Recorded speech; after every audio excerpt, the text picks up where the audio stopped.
ഓസ്ട്രേലിയയിൽ കുടിയേറ്റ വിരുദ്ധ റാലികൾ നടക്കുകയാണ്. മാർച്ച് ഫോർ ഓസ്ട്രേലിയ എന്ന പേരിലാണ് റാലികൾ നടക്കുന്നത്. മലയാളികളടക്കമുള്ള കുടിയേറ്റ ജനത ആശങ്കയിലാണെന്നുള്ള റിപ്പോർട്ടുകൾ വരുന്നുണ്ട്.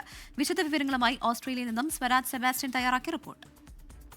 ഓസ്ട്രേലിയയിലെ മലയാളികളടക്കമുള്ള കുടിയേറ്റ ജനതയെ ആശങ്കയിലാഴ്ത്തിക്കൊണ്ട് ഇന്ന് രാജ്യമെമ്പാടും പ്രത്യേകിച്ച് തലസ്ഥാന നഗരികളിൽ മെൽബൺ, സിഡ്നി, ബ്രിസ്ബെയിൻ പോലുള്ള മെട്രോപൊളിറ്റൻ നഗരങ്ങളിൽ ആയിരക്കണക്കിന് പേർ പങ്കെടുക്കുന്ന കുടിയേറ്റ വിരുദ്ധ റാലികൾ നടക്കുകയാണ്.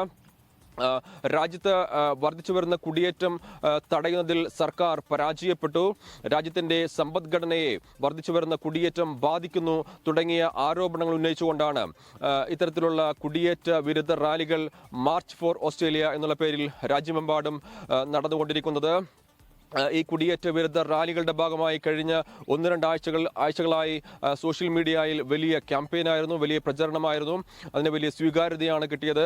അതുകൊണ്ട് തന്നെ മലയാളികളടക്കമുള്ളവർ ഇന്ന് ഭവനങ്ങളിൽ കഴിയുകയാണ്. എന്നാൽ ഇത്തരത്തിലുള്ള കുടിയേറ്റ വിരുദ്ധ റാലികൾ രാജ്യത്തിന്റെ അഖണ്ഡതയെ ബാധിക്കുന്നതാണ്, രാജ്യത്തിന്റെ ഐക്യത്തെ ബാധിക്കുന്നതാണ്. അതുകൊണ്ട് തന്നെ സർക്കാർ ഒരു തരത്തിലുള്ള പ്രോത്സാഹനവും ഇത്തരത്തിലുള്ള റാലികൾക്ക് നൽകുന്നതല്ല എന്നുള്ള ഒരു പ്രഖ്യാപനവുമായി ഓസ്ട്രേലിയയിലെ പ്രധാനമന്ത്രി ആന്റണി ആൽബനീസി രംഗത്തെത്തി. എന്തുതന്നെയായാലും ഇത്തരത്തിലുള്ള കുടിയേറ്റ വിരുദ്ധ റാലികൾ നാളുകളിൽ മലയാളികളടക്കമുള്ള കുടിയേറ്റ ജനതയുടെ കുടിയേറ്റ വിഷയങ്ങൾ ഉണ്ടാകുന്ന പ്രത്യാഘാതങ്ങൾ എന്തായിരിക്കുമെന്നുള്ള ഒരു ആശങ്കയിലാണ് ഇവിടുത്തെ കുടിയേറ്റ ജനത. ഓസ്ട്രേലിയയിൽ നിന്നും സ്വരാജ് സെബാസ്റ്റ്യൻ, 24.